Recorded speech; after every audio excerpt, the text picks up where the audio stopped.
So first of all, it's really wonderful to be with people. When you look across the hall, you can see the demographic shift. Right? So just if you yell, what do you think is the medium age for Nepal? Medium age. So 3 crore Nepali, and if you take the medium age, what do you think is the medium age for Nepal? 51, 35, 41. So believe it or not, it's 23. So it's one of the youngest countries in the world. Yeah, and you can see that in the room. Okay? So the topic, as is mentioned, is to basically try to understand the concept that as individuals, we're all doing quite well. And so the reason why we are at this conference, why we are quite energized, is because we are comfortable in our own space. But the point is, I am doing good, but we could do much better. And so the concept that we always have to understand is that individually, we're all excellent. So for example, when I present my biodata, people say, that's quite impressive. But then don't forget, I carry a Nepali passport. And so the collective identity that I carry is that of Nepal. And so whatever this country represents becomes my collective identity. And so what I wanted to do in today's session is to slightly get us to start understanding that if we could all work together, then things could be much better. So alone we are doing good, but together we could do much better. So the first thing, I think, for us to understand is that we and the collective excellence is not as easy as we think. So working together is not an easy concept. And so this is not a very good example, but I still want to use it. So China, India, and Nepal, together we are about 2.5 billion people. China, India, and Nepal. And yet in the Olympics, in the World Cup, right? So India, such a big country, wins 1 gold medal, and that too in javelin. So it shows how the individual thinking is strong. So look at the Chinese, high dive, ping pong. And so when they're playing singly, they win gold medals. But the chances that 11 Chinese, 11 Nepalese, or 11 Indians will win the World Cup football is a very distant future. Because it is very difficult for 11 people to work together, because it's just simply not our culture. Okay? So we must accept that as a challenge. And why is it important? Because in our own programming, in our own work, we will understand that 1 plus 1 can become 11. 1 plus 1 plus 1 needs to become 111. And so that's what we mean when we say value-added chain. So if we can add to each other's value, if we can add to each other's creativity, we're not going linear, but we're going exponential. And so that need to go exponential is hopefully the message that I want to really get across. So one of the things that we've also learned in this country is in the process of peace building. For example, we've gone through this conflict and we want to build peace in this society. And very often, you end up challenging the notion that peace means to keep quiet. Peace means not to ask questions. Peace means not to challenge. And so how do we assert ourselves in a world where we need to understand that if 2 people in business always agree, then one of them is not necessary. If 2 people are always agreeing, why do we need the second person? So the whole world of creativity is based on creating a space where everybody is heard, where all ideas are entertained. And so that collective excellence will come from the fact that everybody brings value to the table. So it is not about silencing dissent.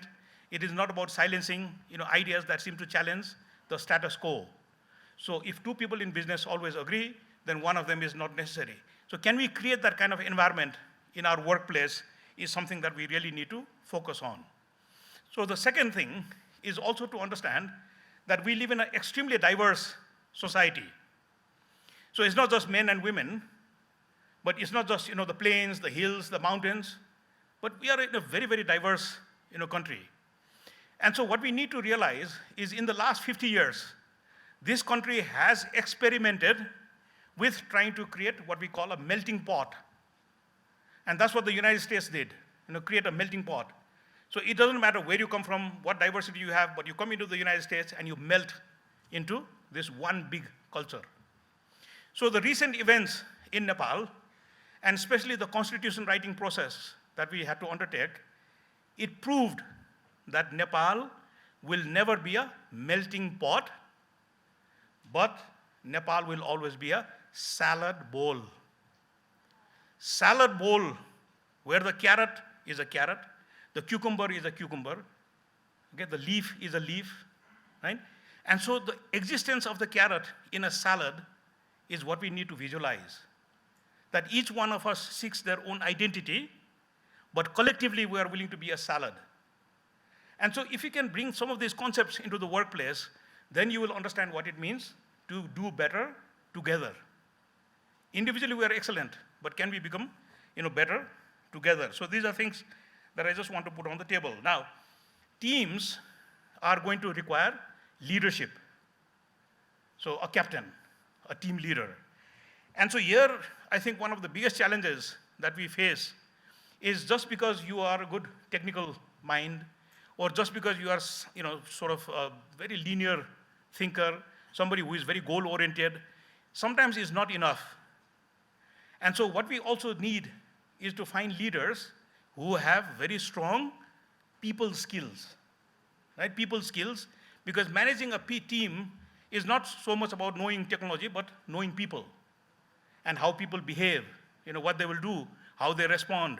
And so one of the attributes that a really good leader must have is the ability to listen. And so every time we have a session on communication, everybody seems to think that communication is about how we articulate, how we talk. But if you were to look at communication as a leader, then the ability to listen becomes very critical. So just to highlight what that means, so if I say to each one of you, okay, today we're going to discuss Apple. And so if I go around the room and asking you, when I say Apple, what does it mean to you? So somebody is going to say Mustang. Somebody is going to say Zomsum. Somebody is going to say red. Somebody is going to say green. Somebody is going to say an apple a day keeps the doctor away. And then somebody is going to say phone. Somebody is going to say laptop. And if I do it enough times, somebody will say gravity and Newton. So what we need to understand is that the word apple doesn't mean the same thing to everybody. It can mean different things for different people. So the ability to manage a team is with the notion that apple means 20 things to 20 different people. And so how do we arrive at a consensus that for the purpose of the work that we are doing today, apple is yellow. This one particularly is from Marfa. It is sweet, right? And so it's very difficult to get to those kinds of positions because we assume that apple means the same thing to everybody. And so these are skills that we must all develop as we go along. Now, I just want to give a little lighter note here. So there is a story of a person on the street trying to sell parrots. So this person goes and says, how much do these parrots cost? So he shows one parrot and says, this parrot is 3,000 rupees. So the guy is quite surprised, why is it 3,000 rupees? And so the guy says, it's 3,000 rupees because this parrot actually knows linear equations. It can recite, formulas.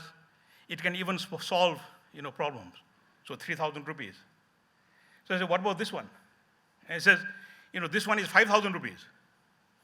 So he said, why is it 5,000 rupees? He said, because this guy actually knows programming, knows how to do Excel sheets, knows some complicated formulas. So this one is 5,000. So there's the third parrot. And so the guy says, how much does this one cost? And so the guy says, this one is 10,000 rupees. So he says, why 10,000 for this parrot? So the guy says, I don't know what this one does. I've never seen it do anything. But these two parrots call him the boss. So I think boss and leadership are very distinct issues that we need to understand. So providing leadership to the team is not being the boss. And we have to make these distinctions that we want leadership that will basically enable us to do better as a team. We're all doing excellent as individuals. Now the next thing we also need to bring to is the idea of process, the idea of cultures. Because to get to any really good result, it has to follow a process. And so if you think of some anecdotal things, for example, an apple falling on Newton's head led to the discovery of gravity. Well, you wish the world was that simple, right? So to discover gravity, you would actually have to follow a real rigorous process. So if you were going to prove any scientific formula, you would need a lot of data. You would need a lot of proof. You need evidence. And so sometimes when you work in a team, it is very important that we step outside the anecdotal and step into the realm of processes. And sometimes when we look for shortcuts in the process, then it becomes a real challenge, because if you miss certain processes or certain steps in the process, then it could lead to a lot of delays, and then having to go back to the design table. So these shortcuts, if you can avoid it, the teams also become very strong. Now, I was just give you one example. So if you think of, in the United States now, there is a huge conversation about defunding the police. Okay, defunding the police. Now, when we had the COVID epidemic, the pandemic here in Nepal, you saw that the streets were full of policemen, and you hardly saw any health workers. Now, it is very strange that when you have a pandemic, you don't give money to the health professional, but you give money to the police. And so this notion of defund the police is as applicable to Nepal as it is to the United States, because if there is domestic violence, the police comes. If there is alcoholism, there is police that comes. So the solution to every problem becomes the police. So in management, we say, if the hammer is the only tool we have, then every problem begins to look like a nail, because the hammer is the only thing I have. And so for many governments, many states, the police is the only tool they have. And so the solution to every problem is the police. So just think of the case of George Floyd. So the reason why the police, now are behind bars is because a young woman by the name of Darnell Fraser was able to record the police brutality, was able to upload the video, and then that video going viral was used as proof of police brutality.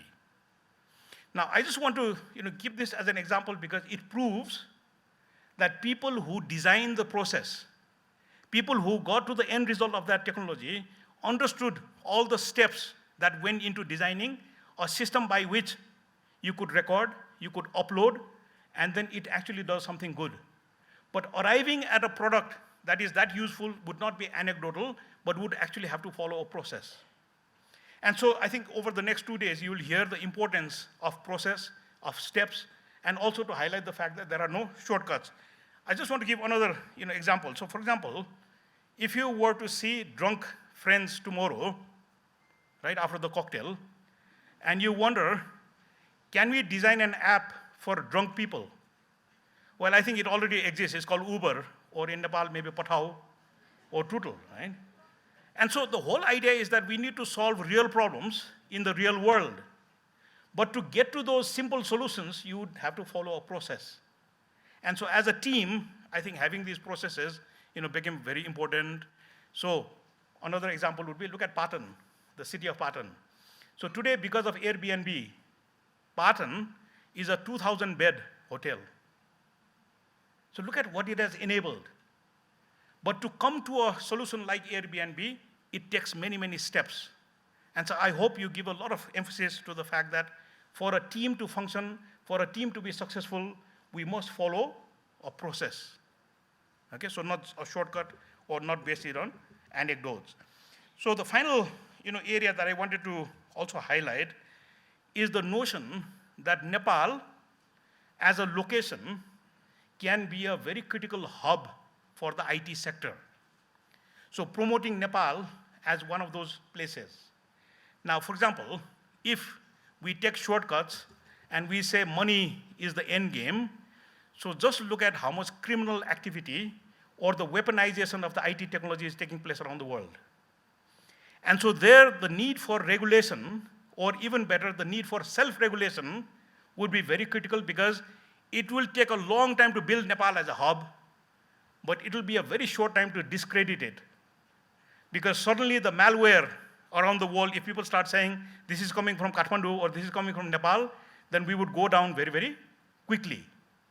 So now it is very important for all of us to also say that if we are going to successfully do our business collectively, and we're going to make Nepal a hub where we can all excel, then issues like self-regulation become very critical.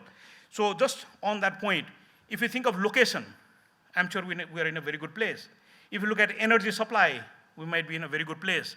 If you look at the Himalayas and the fact that Nepal has this vertical dimension, I'm sure is an excellent location for cooling IT equipment. Well, I don't know how much the world spends in cooling stuff, but in Nepal, all you need to do was carry it one day further, and things could cool. Right? So there are advantages that we can think of. But the disadvantage would be if we do not be careful about how to use this. Now, cultural aspects also become very critical. So there is sometimes a tendency to say that this worked in a particular context, so in Seattle, or it worked in London, so can we just bring it into Kathmandu or into the Nepali culture? And so there is a big danger, because we cannot adopt ideas and just bring them on the ground here and hope that it will work. So a good example I always use is a MBA graduate who works for Coca-Cola company and ends up in Saudi Arabia as the marketing manager for Coke. So the Coke sales is seeming to decline, and so this person comes up with a great idea to print a poster to promote Coke. So in this poster, there are 3 pictures. So in the first picture, there is a person who is crawling in the desert. In the second picture, the person is having a cold bottle of Coke. And in the third picture, he is striding across the desert, strong stride. Now, when they brought this poster and they printed it and distributed all across Arab countries, the sale of Coke actually went down. And the reason is because in Arab countries, they read the other way. Huh? So you cannot just take ideas from Harvard or from Boston or from somewhere and hope that it will work in this particular context. The culture is different, the meanings are different, the color meaning could be different. And so unless we keep some of these subtleties in mind, we cannot make Nepal a hub, because we have to understand the subtleties of locations and what things mean in different cultures or in different places. So on that point, it is also important to think of, for example, cutting edge issues, which are, for example, HR, okay, human resources. Now, every country, every developed country will show you, for example, South Korea is a good example. They don't have too many natural resources, but the country, which in 1962 was 2 points below Nepal on the Human Development Index. So South Korea was actually poorer than Nepal in 1962. Today is the 6th largest economy in the world. And so the biggest variable that South Korea has is its human resources.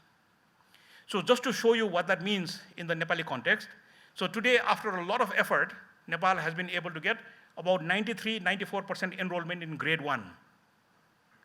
In grade 1, we have 93, 94%. But by the time the kids get to 12th grade, so there are less than 16%. So the dropout rate is very big. So one of the things that the government is now doing is providing afternoon lunch, hoping to keep the children in school for longer. And so the afternoon lunch is a very important variable that will hopefully keep the children longer. Do you want to guess what the 12th grade number is for South Korea? How many kids are left in South Korea in 12th grade? 93%. So when we say catch up with South Korea, and when we think of human resources that we need for us to develop, unless we start getting 90, 93% after 12th year of education, we're not going to have the quality human resources that we need. And so it may not be a mainstream issue for you, but every time you get a large project, every time you start recruiting people, you will realize that that's a huge constraint, that we have. And so human resources, of course, becomes one of those big things. Two things I want to also point out is, for example, the local elections are coming up. And so I've been discussing with some potential candidates, going forward. And so if together, we were also able to think and work to make sure that people get elected based on the fact that they will make that particular municipality or palika an easy place to do business, right? So it is very easy to have slogans, for elections, but for a group like this, if we think of the upcoming elections and what matters to us in the local elections, it will be really wonderful to launch a campaign where together we try to promote those candidates who make doing business easy. Okay? Now, why is this important? I think the prosperity of companies and individuals and teams is going to depend on whether our business is located in a livable city or not. Now, what we need to understand very simply is that livability is a function of management. So when you have poor city management, the city stops being livable. Management is a function of bankability. If a city is bankable, then it can pay for management. If it can pay for management, it's being livable. Now, bankability of a city is going to depend on how many of us decide to operate our businesses in that city. And so it may look like, this group of people in this room, want to do nothing with politics. We don't want to do anything with local elections. But believe me, the ability to influence how the city is managed, how it becomes livable, is something that we all need to, work towards. And so something that we also should keep in, mind. So I just want to, end again by saying that the potential that we have as individuals might be peaking, but the potential of us working together, I think, is very small. And so we really need to build on that collective, effort so that we can all excel, not individually, but collectively. And it is in that collective work that we will see that the prosperity will rise exponentially, because like I said, 1 + 1 + 1 needs to become 111 and not 3. So 3 simply should not be good enough. So I just want to end by saying, it's wonderful to be here. I think the only way to stay young is to be with young people. And so I hope the next 2 days will be a really good time for networking, but hopefully this conversation about how we can work together is something that will cut across, all our conversations, and hopefully, we will see the results, very soon. So thank you very much, and happy conferencing.